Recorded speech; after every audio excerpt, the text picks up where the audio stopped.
National School-Based Healthcare Conference. My name is Suzanne Mackey, and I am the Vice President of Policy at the School-Based Health Alliance. I am delighted to tee up the keynote presentation this afternoon, Culture Wars and Common Ground, Framing a Way Forward.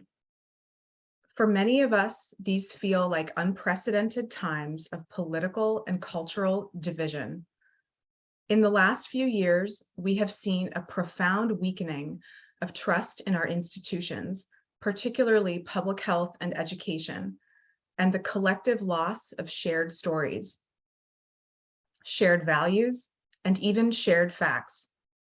Now more than ever, Americans report regularly consuming news from social media platforms that are designed to amplify the loudest, most moralistic voices and reductive thinking on all sides of the political spectrum.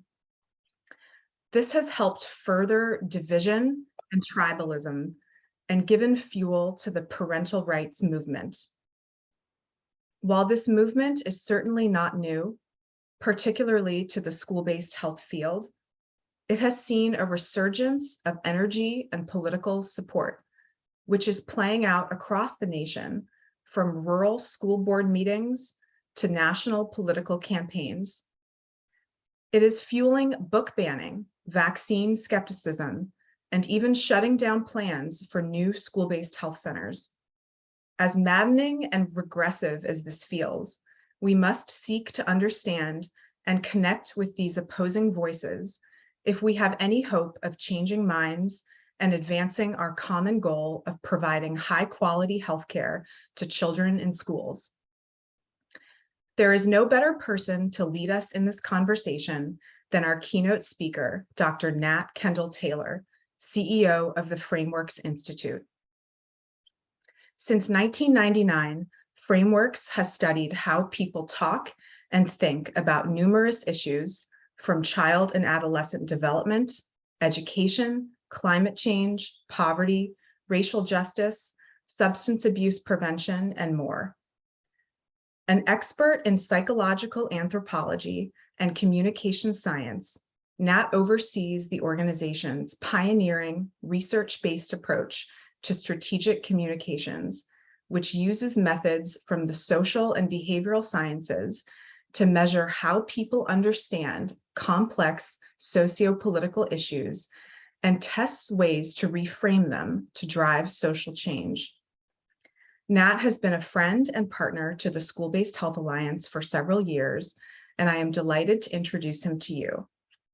If you have questions for Nat during the presentation, please enter them in the Q&A box at the bottom of your screen, and hopefully Nat will have time to answer a few at the end. Thanks.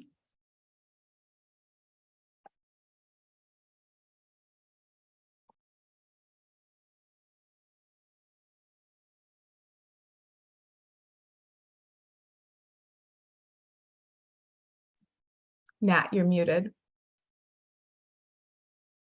Thank you. I was just mumbling as I was sharing my screen, so you didn't miss anything there. But thank you very much for that introduction. I think maybe you could have kept on talking a little bit more about these issues, and I would have loved to have heard it. But that was a great way to tee this up, and I feel like this presentation is decidedly more relevant today than it was in 3 weeks ago when I designed it. So I think we've got a good conversation coming in front of us, and I'm really looking forward to talking to you about the work that we do and how it relates to some of the issues that Suzanne talked about that you all are up against, struggling with, and needing to break through to be able to do your work. So I'll just right at the beginning kind of lay out the two goals that I have for us over the next hour, and they are pretty simple and straightforward goals, but really important. So the first goal that I have is that I hope that I can be helpful to you all for the next 55 minutes. I hope I can take the work that we do at Frameworks that I've done for the last 25 years on framing and framing research and bring it to you all in a way that gives you maybe a slightly new, useful perspective on some of the challenges that you are facing, but importantly, that provides some helpful guidance on things that you can do to navigate through those challenges, to find your way through some of these obstacles of public perception, of understanding, of opinion, of thinking. And then the second goal is to do that, to do all that helpful stuff in a humble way. I do not do the work that you do. I'm not an expert on school-based health. I'm not in it every day like all of you are, and I have tremendous respect for that.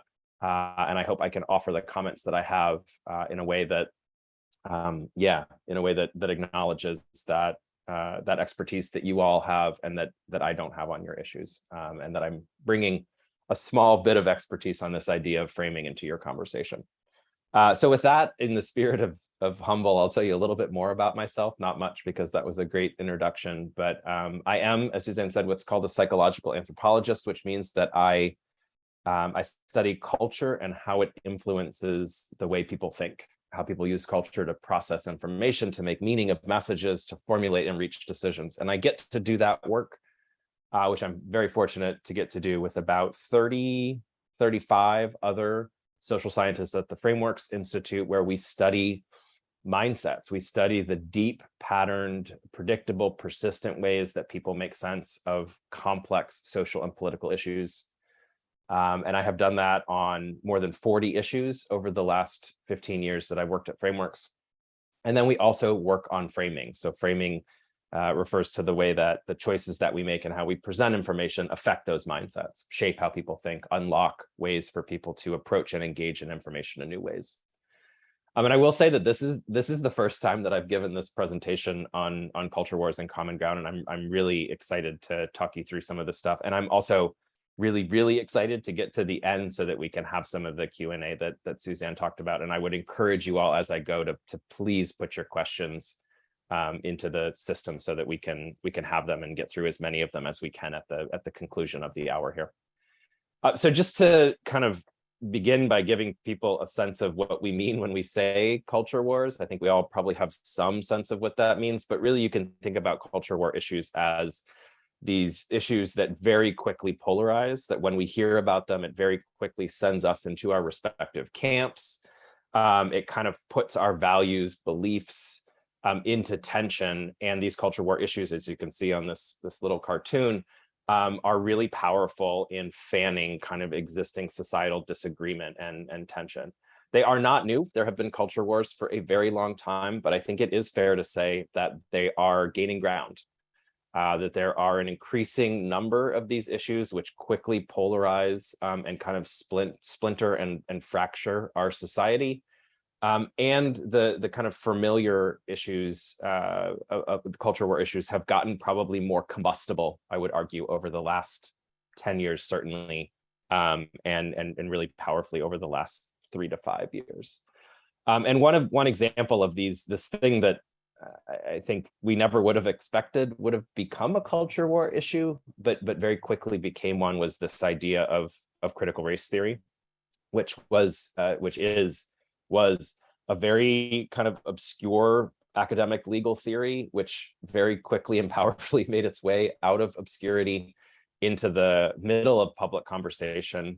And as Suzanne said, didn't begin, it wasn't the origination of the parental rights movement, but it did put a lot of power. It did kind of breathe a lot of air onto this kind of slow smoldering fire of this movement.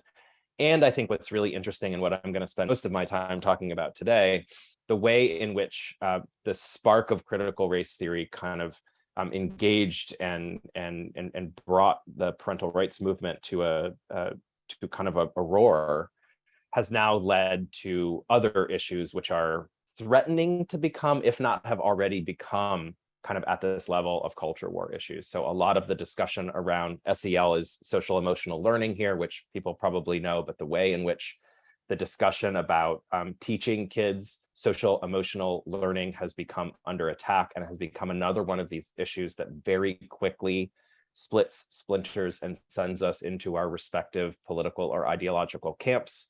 And then, as you know, very acutely, the issue of school-based health, of school health, has come kind of into this conversation in the same way.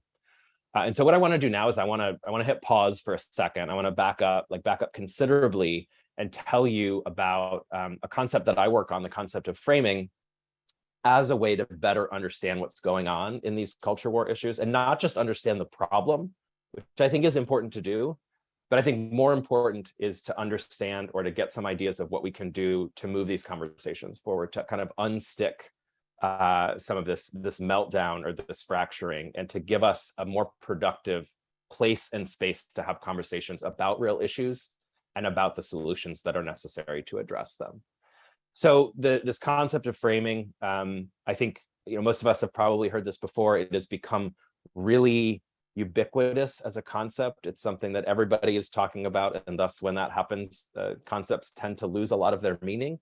They tend to become everything to everybody, and thus kind of nothing as a concept. So I'm on a mission. Every time I present, I make a point of defining what at least I mean and what frameworks means by this concept of framing. So when we talk about framing for the next little bit, at least here today, with when we're all together, what we mean is the choices that we make and how we present information. All of the choices, big and small. And so when I say big, I'm talking about the values that we use and that we activate to argue for why our issue and solutions are so important: fairness, justice, interdependence, equality. But also framing is really small choices. It's the pronouns that we use. It's whether we talk about they, them, those people over there, or we talk about we and our. It's in the verbs that we choose and how certain verbs can extend and grant groups agency or revoke and deny that power and agency. So framing is all those choices, big and small, and how they affect how people think, kind of how people understand and process our information, how they feel emotionally, how people engage and come to issues. And then in terms of action and behavior, what people do or do not do as a result of hearing what we have to say. And I think this concept, hopefully, I'm not claiming that this is a new concept, but the idea that how we say what we say matters, I think is kind of a commonsensical idea. And my point here is really just to bring that to the forefront of our conversation and allow us to engage with that as an idea that is really helpful in thinking about culture wars and what we might do to navigate through them. And just to give you a quick example of what framing looks like, we have done a lot of work, which I think is probably relevant for this group, a lot of work on the issue of child mental health. We work with an organization at Harvard University called the Center on the Developing Child, which is a fantastic organization whose mission is to bring science into the policy making process, into the decisions that are made around practice and programs. And they have struggled mightily, I would say, over the years with getting people to engage with the idea that young children can have meaningful states of mental health. They've struggled to get people to see this as a real issue, as a salient issue, as an important issue, but they've really struggled in getting people to be generally supportive of the kinds of policies and practices that science suggests are important in supporting children's mental health. So what you see on the screen now, what I'm going to walk you through, is an experiment that we ran to try to help this group of scientists be able to more effectively position to frame their information. So this is a large experiment. It's about 6,000 people selected to be nationally representative in all of the categories that you're thinking of: age, geography, family type, race, gender, political ideology, level of education, income, kind of all of the things that we know matter in terms of how people think. And it divides the 6,000 people into two different groups. So in group number, each of those people in the different groups hears a slightly different message. So they read about a program designed to support children's mental health. But the way that program, the way that text is primed, the first sentence that they read is one of two different values. So Suzanne, you log on, you get the value of collective progress, social prosperity. You would hear something like, it's important that we do a better job of supporting children's mental health because, we wouldn't say it in such a cliched way, children are our future, right? Their stable mental health, their healthy development is key to our ability as a country to have progress, to move forward, to be prosperous.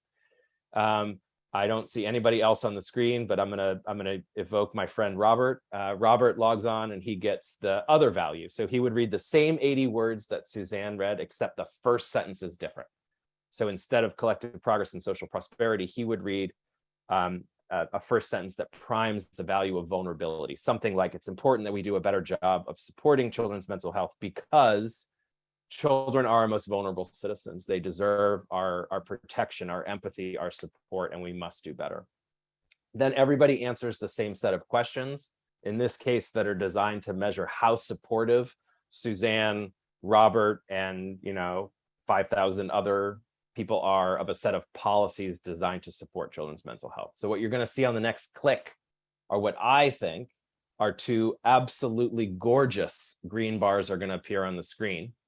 And what those bars are going to show you is the degree to which hearing those different primes, being exposed to those subtly different frames, affects people's support for policy. So you see two bars and you notice two things. So first of all, that value that Suzanne received, that first sentence, elevates people's support for the policies. It makes people more willing to get behind, to advocate, to support those kinds of solutions. That's the good news. The less good news, which you probably saw as your eyes wandered toward the right-hand side of the screen, is that value of vulnerability is having the opposite effect. So not only is it having zero effect, but it is actually making people, to a statistically significant degree, less supportive of those policies. So if you're an expert or an advocate and you use the value of vulnerability to frame your call to action on child mental health, you not only waste your breath, you not only waste what we know are very valuable communications resources, but you use those resources in a way that directly disadvantages your goals as an advocate. So this story gets even more interesting in that in a subsequent piece of analysis where we went back and we analyzed all the field's external facing materials, so their websites, their blogs, their op-eds, their kind of everything that they use to communicate out to the public, we found that the value of vulnerability was the lead value in over 90% of those communications. So in essence, what the field was doing, clearly without knowing it, was using a value that worked against their goals, their objectives in terms of advocating for more effective policies. So I think of framing through the metaphor of a key that you see on the screen, that the way that we position our information, the choices that we make, and how we say what we have to say has this powerful role in unlocking new conversations, in opening up space for people to have real, careful, considerate thinking and interaction on issues. That's the good thing that a key does, right? The other thing that a key does is that those choices that we make can have the opposite effect. They can close space down. They can keep people from coming into conversations. They can shut down thinking, and they can lead to people rejecting the ideas that we are trying to advance. And so I think this idea of framing is vital to understanding these culture war issues, again, whether that's critical race theory or school-based health, SEL, or any of the other issues that are front and center on the public agenda right now as we speak.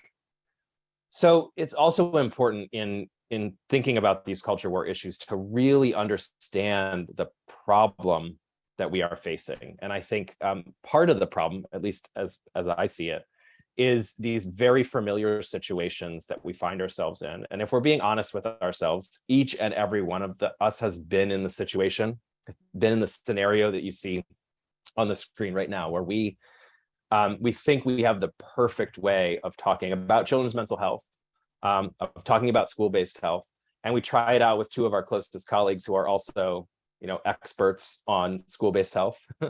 And it's awesome, right? It gets us motivated. It kind of points us towards a set of solutions. And then we take that idea, that brilliant idea, out to normal people who don't live and eat and sleep and breathe school-based health and the issues that we do every day. And we find out that one of two things happens. Either that thing that was so gripping for us isn't for people who don't care as much and work as extensively on our issues as we do, or that thing which sends us towards, we need more robust health services in schools, sends the people we're communicating with in the exact opposite direction. We need to get that stuff out of schools. These health services do not belong in our institutions of education. So I want to give you an example of what this looks like to really drive it home.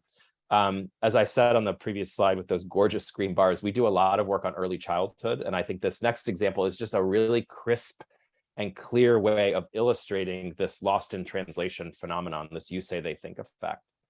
So, and I imagine that there's a number of people who are on with us today who have some kind of familiarity and background when it comes to early childhood development. But folks in this field talk a lot about stress and adversity. And they say things like what you see on the screen right now, which is a direct quote from a developmental scientist who said that persistent stress can derail development and have negative long-term effects on health and well-being.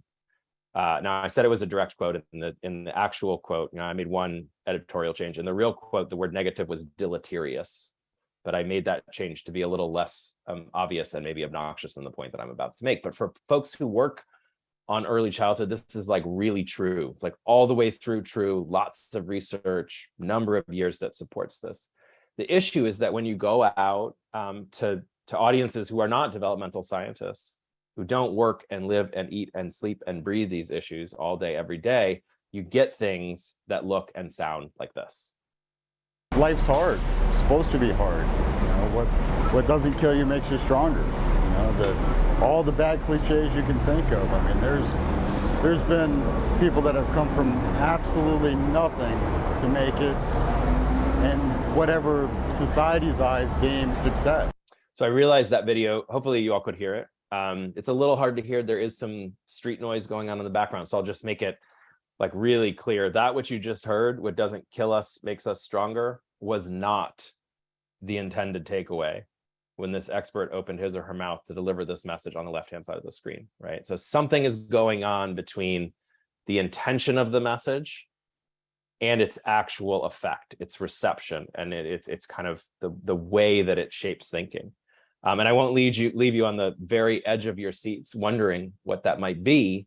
That thing between everything that we say and everything the people that we're communicating with think is culture, and specifically this idea of culture as cultural mindsets, as these implicit kind of subconscious ways that we have of processing and making sense of information that shape how we think, the opinions that we have, the reactions that we have to information.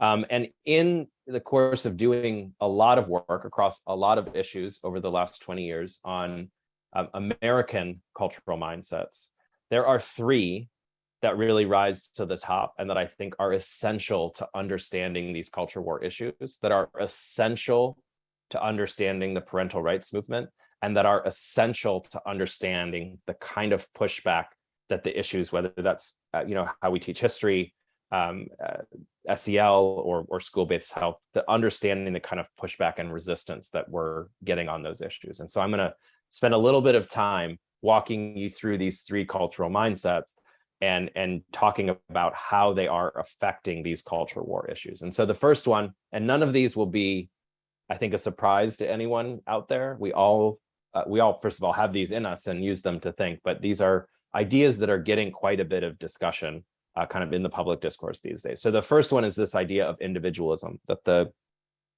world is the way that it is as an exclusive result of how hard we try, of our willpower, our grit, our gumption, our drive, our internal fortitude and characteristics. This is what is sometimes called bootstraps thinking.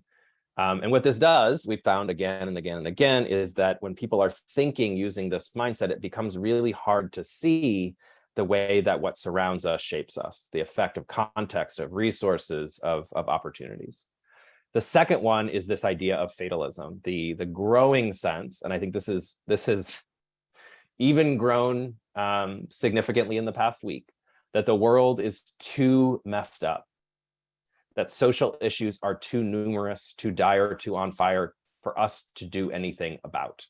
And therefore, when we hear about yet another social issue, the reaction becomes we tune out, we let go, we disengage from conversation around that issue. And we can all recognize, hopefully, how unproductive that is in terms of a way of engaging, of thinking about issues. The third one, last but certainly not least, probably the most concerning and damaging of the three, is this sense of otherism, the idea that the world is composed of kind of warring factions, that it's us versus them, that any more for you and yours over there, by definition, means less for me and mine over here.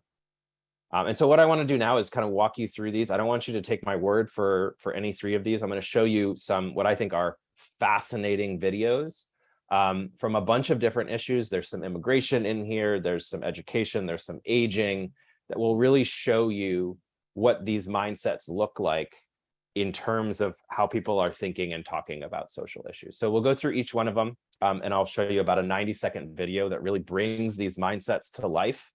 And hopefully after you've watched these, there will be no argument about the kind of power and existence of these as dominant cultural mindsets. Okay, so here's individualism. Again, this is about 90 seconds.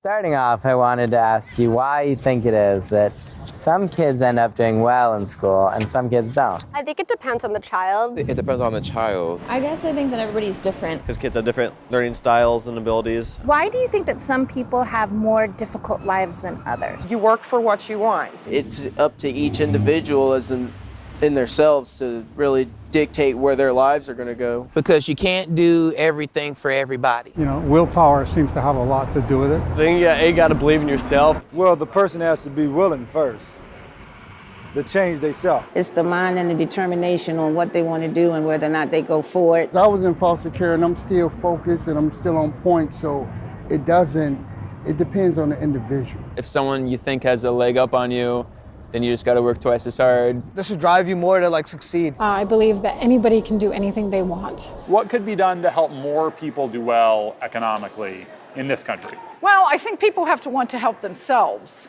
first. It still takes that individual person to want it for themselves. Ultimately, how we pick ourselves up, and live our days is a choice in our hands. I think it's all a part of the, attitudes and temperaments. The failures are those that choose to fail. You know right from wrong, it's a choice they make. Some people, I think, make their own trouble. I think some people make their lives more difficult by the decisions that they make. Who is responsible for oral health?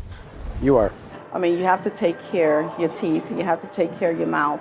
What do you think needs to happen for us to do well overall as we get older? Got to keep yourself active. They need to stay active, both mentally and physically. I think you need to keep active, you need to keep moving. Taking better care of their health, being proactive. I also think that it is a decision that an individual makes. I think it's personal choice. I just think it's the easiest thing that's available to the individual. I just think it's all choices. I mean, really and truly, I just think it's a choice. You are truly at control for whatever you decide that you want to do. And some people may be better at it than others initially, but with enough hard work and effort, anybody can do anything they want to do. So there it is. And I think very, very hard after you see that to argue that individualism is not a dominant part of our culture. We could dig into that. And if we were all in person, it'd be great to have a conversation about that video. I'd love to hear what you all saw in that and what stuck with you. I love it was the third to last woman who was a woman who I interviewed in Cleveland 10 years ago, who you can actually hear her think. She goes, I think all it is choices. And I think that's just such a powerful illustration of this mindset. Okay, so fatalism is the next one. Again, here, this is the sense that kind of the world is too messed up, problems are too numerous and on fire for us to do anything about. And here I want you to look at the way in which, when fatalism is active, how it really acts as a barrier or as a block of engagement, how it's really hard to have conversations with people when they start to evoke this cultural mindset. What do you think we can do about that? It's a good question.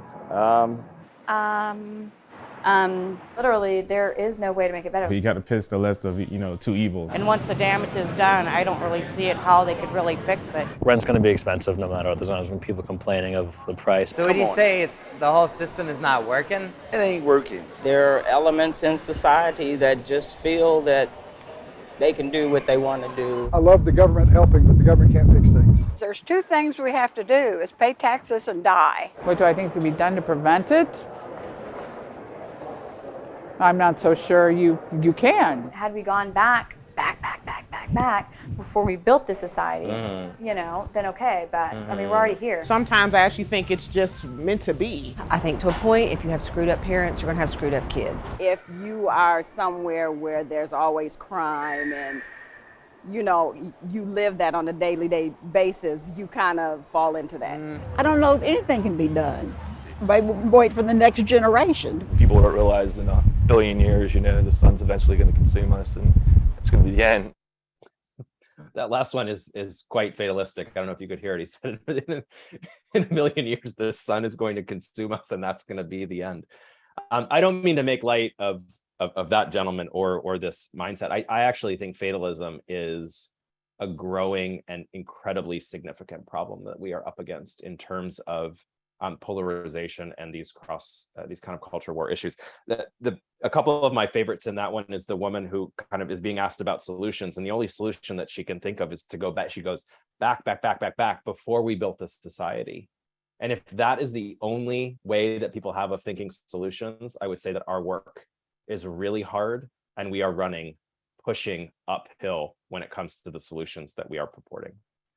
So again, last and not least, and I think that I just said that fatalism, I think, is one of the biggest. I think otherism is probably one of the most depressing of these mindsets and probably the most difficult one to kind of communicate and frame around. So I will just say that as we watch this one, this one's a little hard to watch. The level and depth at which we kind of model the world, we think about the world and in kind of zero-sum competing faction ways. But here we go. Here it is.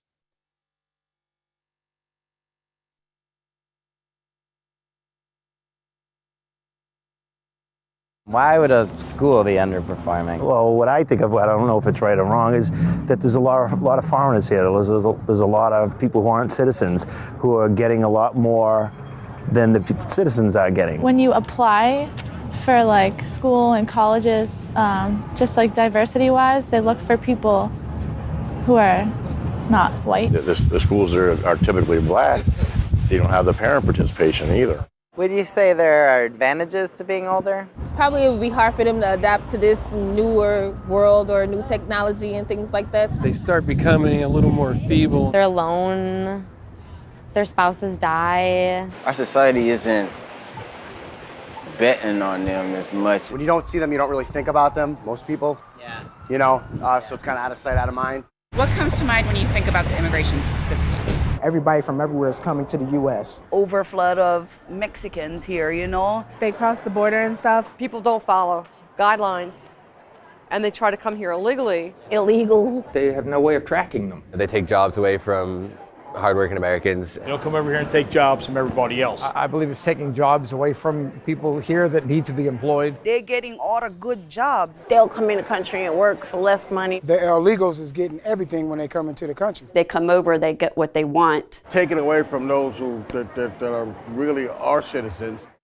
Does where a person lives affect how they do economically?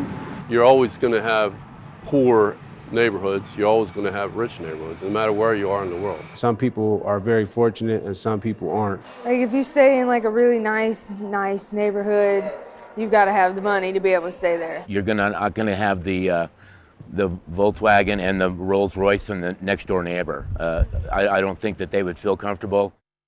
So I won't unpack a lot of what you saw there. I will just say one thing. If we were again in person, I might replay that again. Don't worry, Suzanne, I'm not going to do that. But I might replay that again and ask you to do one thing, is to track the pronouns that people use. The extent to which it's they, them is just unbelievable. Frequently, even when people are talking about groups of which they are part. And I think that's fascinating when we do work on aging, how you have people who kind of objectively meet criteria for being older people, yet constantly they, them, those, they otherize, they make issues in terms of us versus them. And so I think, to me, kind of these three mindsets are unbelievably helpful in understanding the parental rights movement. I think it's these three mindsets that are really at the root of this movement. Understanding these mindsets, I think, is vital to kind of having a sense of where parental rights folks are coming from and where a lot of the critiques and issues that they have are based, and understanding that those critiques and that those concerns are at the level of deep culture, I think, is incredibly powerful and important. But I should say, like, while these three are concerning in the work that I do, it's important to realize that culture is not all bad stuff, right? There are countervailing mindsets that exist that can be balanced, can be kind of recalibrated to create more room in conversations, to create more consideration that what surrounds us shapes us, to make more consideration that there are solutions that exist, and to give us a sense of collectivism. And so I think that understanding not only that there is dominant individualism, fatalism, and otherism, but also understanding that people do have the ability to think in contextual terms. They may not use the word contextualism, but they do have the ability to think that what surrounds us shapes us. People do have a sense of pragmatism and optimism when it comes to social issues. And just as much as there is bootstraps thinking in the United States, there is barn raising thinking. There is a sense of collectivism and the power of the we. And so with that, I want to move and spend the last couple minutes here getting pragmatic, taking you through several ways that we can move the conversation on these culture war issues forward in some productive ways. And so I think the first, like, this is everyone, like, when I say this, is probably going to be nodding their heads. Yeah, of course. I think this one is incredibly difficult to do in practice. And this is the idea of not arguing, not kind of taking an argumentative, oppositional approach when presented with people who have different views and approaches and are advocating for different solutions, to not dismiss, but instead try to get an understanding of the kind of cultural mindsets, the ideas, the beliefs, the values that are driving those positions, which is why we spent so much time talking about those three mindsets.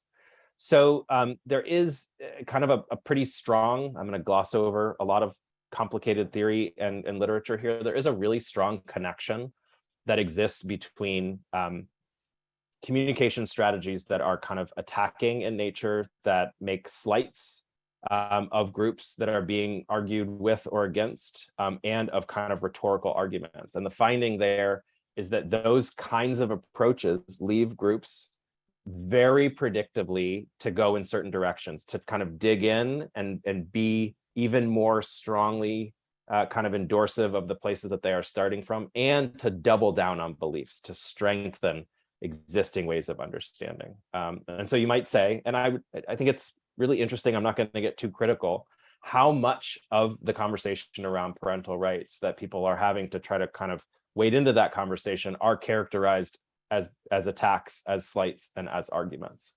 A lot of the discourse is existing around kind of those ideas. There's also really good research that shows if we're able to kind of connect with values, be aspirational, and talk about shared goals, that we generate dramatically different outcomes in terms of people we're communicating with. Instead of dig-ins, we're connecting. Instead of double downs, we're engaging. We're creating openings, and we're allowing kind of conversation and thinking to move forward.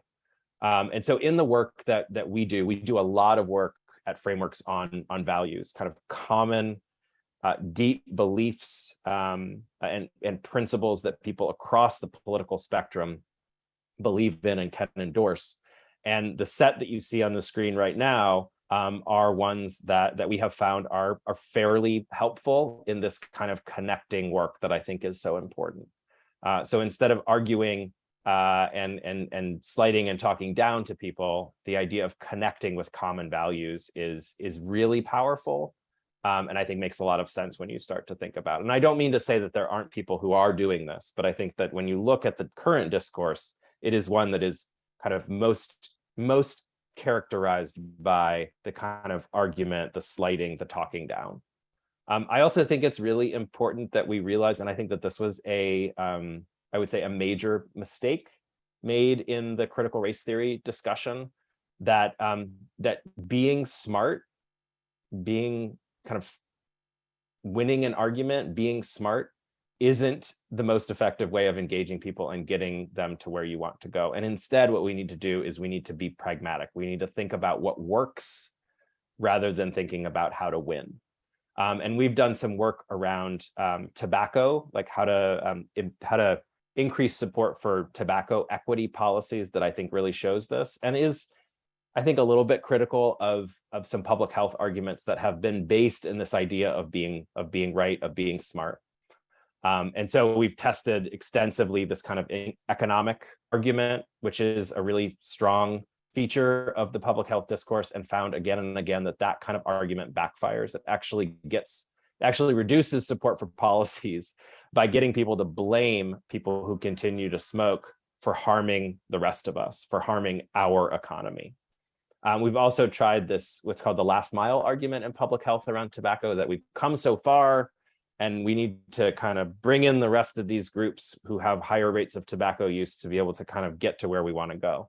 And again, huge backfire. And this one, interestingly, made people blame those folks who are still using tobacco for their poor choices. And what we did here that worked really well was this idea that I talked about a second ago of using a common value to connect over difference, bring people into the conversation, and illustrate kind of a strong reason for why these policies were so important.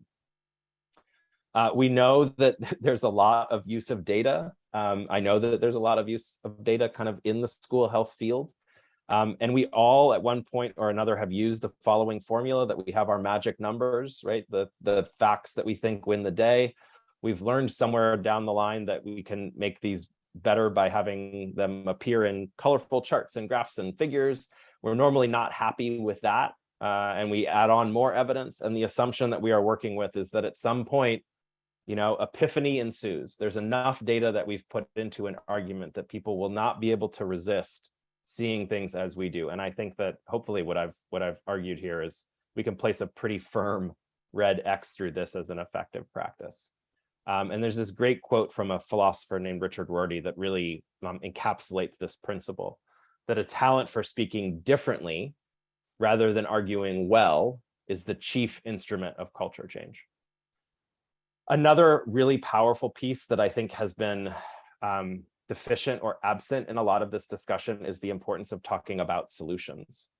And in the kind of social, in the nonprofit sector, which is the sector that we work in, people are really good at crisis. We're really good at using metaphors of crisis, whether that's the silver tsunami or all of these metaphors that exist around housing issues. And we think that impressing upon people how bad an issue is will get them to come to our side and kind of see the light, so to speak. And there's amazing research that shows that this is deeply problematic. That when you're in kind of, this research looks at ideas of urgency, kind of how dire and on fire you present a problem, but it also looks at this concept of efficacy, the degree to which we can see a problem as solvable. And this research kind of looks at messages that have different degrees of urgency and different degrees of efficacy. So in this lower left-hand cell of the matrix is where most social issue communication lives. It's where most communication about culture war issues live. So it's really high on urgency. Problem, problem, problem, problem, example of problem, data about problem, story about problem, maybe with a little bit of solution at the end. And what this research finds in a highly replicable way is that the result is that mindset of fatalism becomes incredibly robust and active, and that people are out. People are not with you when your communications are kind of aligned in this way. Unfortunately, the answer is not just to flip the script and get kind of all woo-woo, hopey, changey, solutions are everywhere. When you have those kinds of messages, you wind up having really low motivation. People know that there are problems. Yours doesn't seem like it's one of them, and therefore people are moving on. And what this research has found really powerfully is that when you are able to have messages that include a high degree of urgency, robust urgency, this is a problem that needs to be addressed, but balance that with equally robust senses of efficacy, you get these kind of magic combinations. And I've got one more really quick that I think is incredibly important, the idea of showing and not telling. So this is basically a cute way of saying, get past the definitions, get past the terms, and start explaining the issues. There is an incredibly strong connection that exists between how people understand the way that something works and the kinds of solutions that they support. And what this research shows is that when people don't have a good understanding of how something works, it's hard to get them to engage in solutions. It's hard to have a conversation with someone about what to do when there's not a strong sense of what the problem is and what's causing it. And if you're able to kind of explain how an issue works, if you're able to explain the importance of school-based health and what having those services and resources in schools do, you allow people to kind of get to the solution. You can have conversations that are more efficacious and engaged. I'm going to skip this, and I'm on my last slide. So we've talked about 4 things that we can do that I think are relatively practical, that create space in these otherwise really fractious social issues and can kind of bring people into conversations about solutions. And I just want to end with what I think is probably the meta recommendation that I would make, which is the idea, the importance of story and storytelling.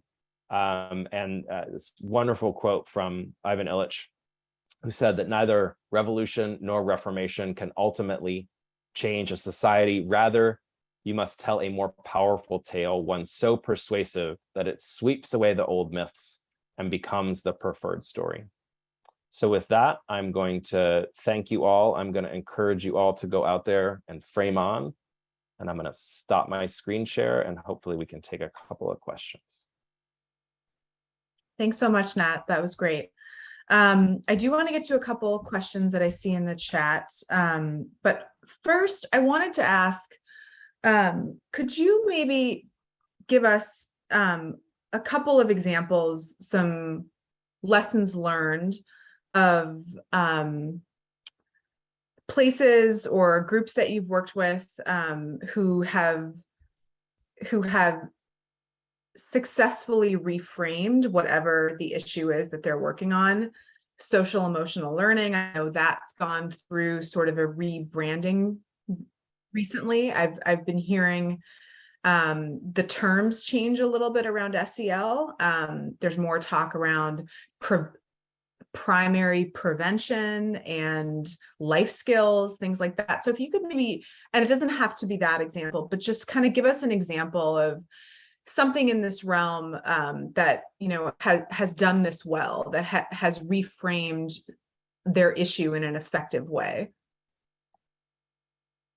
I'm going to pick, that's a great question. I'm going to go back to early childhood. I think that is the one that has the most evidence of success, and it's not always the best example because it's one that took about 15 to 20 years to really do, which I think is also an important thing for us to realize in the timing of this. Like, we're not going to change culture through a 3-month campaign, right? This is kind of long work that we need to be committed to doing over time, such that in 10, 15 years, the conversation and the decisions that are being made are being had and made in a different context, on a different kind of ground.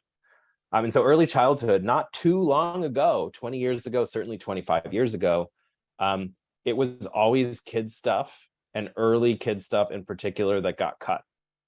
People really, policymakers and members of the public kind of had this sense that, if something bad was going to happen to a kid, it was probably best that it happened early, so they didn't remember it, and it wouldn't really kind of, like, little kids are really resilient and all unbreakable and all that stuff. And I think that what the field has done over the last 20 years is really work on some of those mindsets, around kind of how early development works, work on some of those mindsets around adversity through really careful framing, what we call a core story. So a value, the idea of kind of future progress, social prosperity that you saw in that graph, the idea of brain architecture that explains how development works, the idea of toxic stress, which provides a bad guy in the story, the kind of the role of adversity that counteracts that what doesn't kill us makes us stronger kind of thinking. And then the metaphor of, or the idea of serve and return, to really highlight the importance of supportive and reciprocal relationships with parents and caregivers. And so the field has been relatively relentless and very creative in advancing that story over time.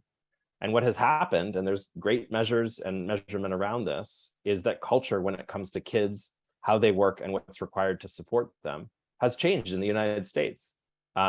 It's no longer the case that when budgets become tight, early childhood stuff is the first thing on the block. And it has become the case that if you are a policymaker who wants to win office, you have to be attentive to issues of early childhood. You have to be attentive to issues of childcare in a way that you didn't and weren't 15 to 20 years ago. Thanks. So there's a couple of questions in the chat. One that I want to take and sort of expand on. Sometimes the audience for reframing an issue is not necessarily a public one or on a public platform, but it's one-on-one, it's interpersonal, it's with a parent. So in the example of, say, a parent whose child is in need of mental health services, but who is, for whatever reason is giving resistance, what kinds of messages would be effective from a clinician to a parent?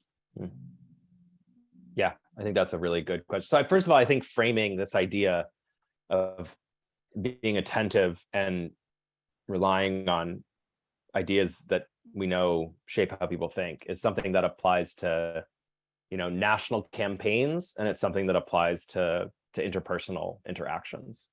And the clearest thing that I would point out in that particular situation that you highlighted there is, and again, I think this is probably not something that people do, but we know that this doesn't work, is trying to kind of take on the misperception or the pushback and argue against it and say how kind of that position isn't right or isn't true. We know it doesn't work that way. Statements like that kind of make people feel like their beliefs are being attacked, even if they're really subtle and not as aggressive as what I just said, immediately close off thinking. They immediately shut down thinking. They immediately kind of push people back into the positions from which they come and make kind of moving conversation and opening it up very difficult. So instead of that kind of taking on the erroneous beliefs, assumptions, alternative facts that you're getting, an effective strategy is really that fourth one that I highlighted, the importance of explanation. If you can explain how something works, you can open people up and get them to conversations in a very different way than kind of taking on and arguing against the beliefs, the kind of erroneous assumptions that you're feeling. Now I say that doing that in practice is really hard. Like, it's really, really hard to hear things that we know are not true and to not argue against them. So I think a lot of this is about discipline. It's about having a set of strategies that we kind of stick to and kind of deploy flexibly, but resisting the urge, which is a really powerful urge, to kind of argue and correct. And I think that argument and correction is a very unproductive way of kind of getting people to come to conversations and consider new ideas.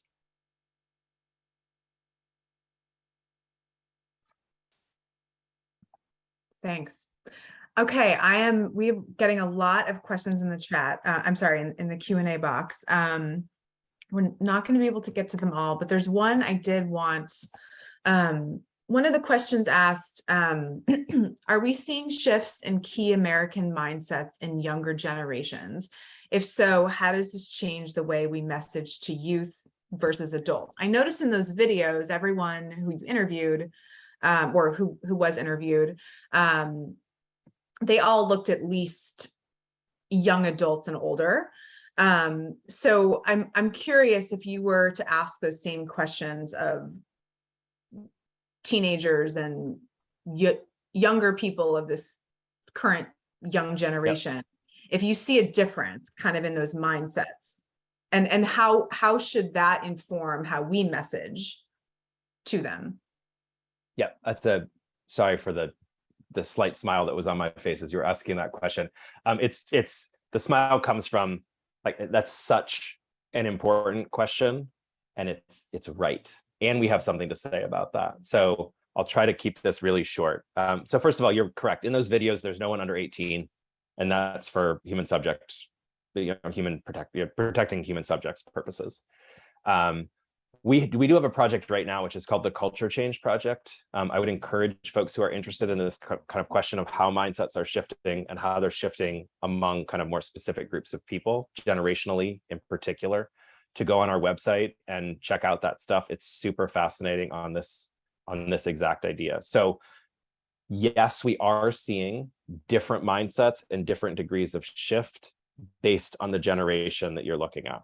So I'll just tell you one way in which I think this is really interesting. So when you look at this balance of individualism and contextualism, kind of systems thinking, what surrounds us shapes us kind of thinking, you are seeing that for the youngest cohorts, for the youngest two generations that we're looking at, which is like 18 to 29 and 30 to 39, I think, again, like not super duper young people, but the youngest generations that we're looking at, you see dramatically more systems thinking, right? So younger people are more apt to recognize the way in which our economic, our political system shapes our lives and outcomes than our older generations.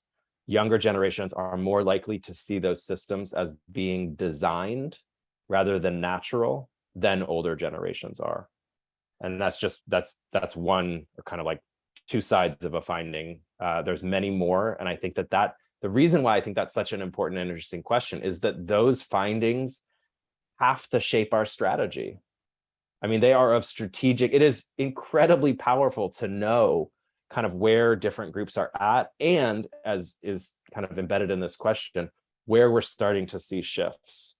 And so if we're seeing certain groups of people kind of become more open to ideas that systems matter, then it has to inform our communication strategies. It has to inform kind of how we use our limited resources to wade into public culture to try to make shifts in mindsets that allow the kinds of services that we're talking about, the kinds of resources that we're interested in, for people to support those things. I love that question. I don't know who asked that, but that's a really good one. Yeah, and then we have a lot of other really good questions here in the chat, but I know we're almost out of time. There is just one more that I want to raise, and I do want to let everyone know that we will make these slides available. I think that they will be posted in the platform and Socio shortly. I did want to just raise one other question from the chat. One of our our school-based healthcare members in Connecticut, she posted about a town in her state that is struggling to bring in school-based health centers. I'm not sure if this is in reference to, there was a recent story in the New York Times about a town in Connecticut that was going to expand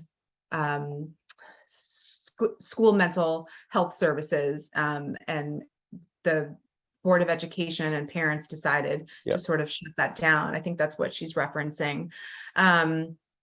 So she's basically saying that the thought of the Board of Education is that the SBHCs will take away parental rights and parental involvement in their child's healthcare.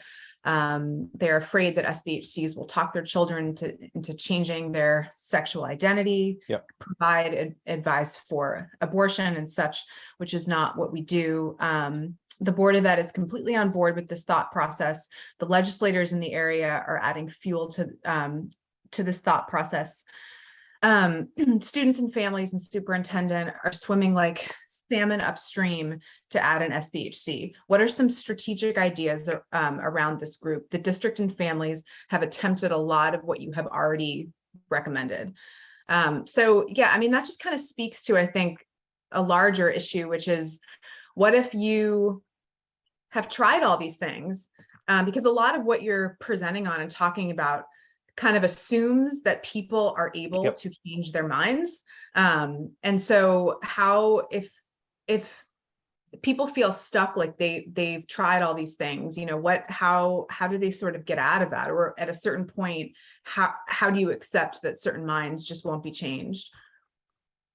Yeah, wow, that is we have like another hour and a half. We can dig into that one more just try fully. and do that in 1 minute. Just like so like one thing, I'm going to say one thing that I think is really helpful. So I think it is helpful to not always think that the task is the person in front of you, right? So if that's all we're concerned about, like, can I convince this school board person or this parent, can I change their mind?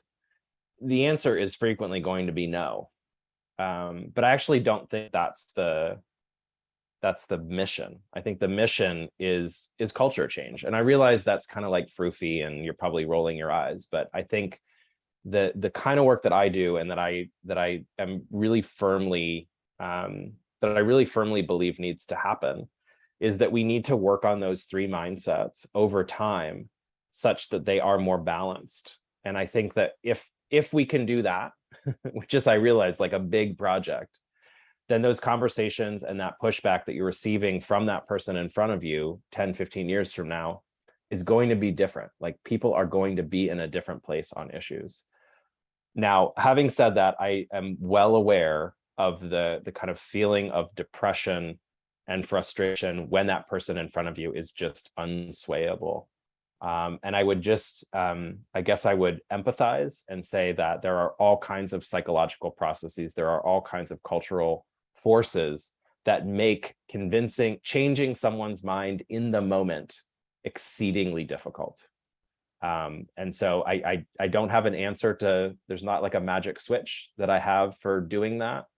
But I would say that I think that this kind of bigger, grander project of culture change is so important because of the way that it kind of shifts the bedrock that's under all of those people who are coming to you pushing back. Great. Well, thank you so much, Nat. We really appreciate it. This has been wonderful. And we will post those slides very shortly. We do have about a 10-minute break until the next workshop starts. So thank you, everyone, for participating. This has been great. Thank you. Thank you very much. Take care, everybody. Have a good day. All the best. Bye.